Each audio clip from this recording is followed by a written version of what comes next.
So, eto uli ako. Just now, ewan ko kung paano to huhupa.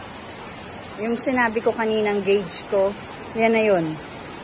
Natapos na. Hindi ko na siya aabangan dahil yan na yun. Ayan, yung bahay sa tapat namin. Kalahati na ng screen door niya.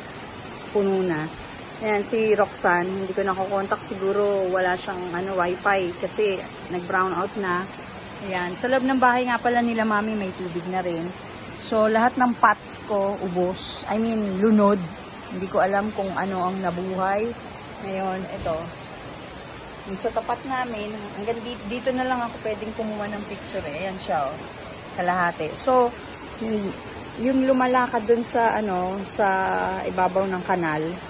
Pero may takip naman yun.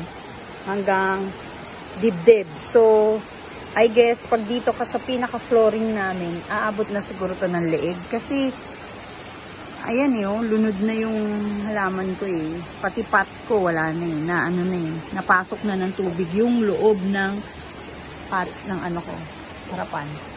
So, ayan. So, just like,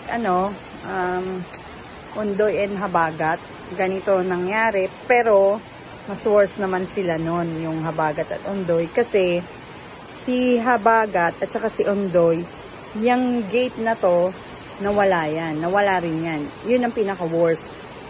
Pero, yung pasok ng tubig, hindi ganun sa amin.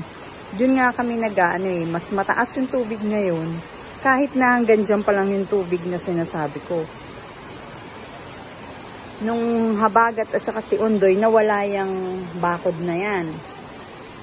Pero may tubig na rin kami sa loob. So guys, yan na muna. Nai-stress ang lola nyo. Bye. And update you. Wala kaming kuryente. Bye-bye.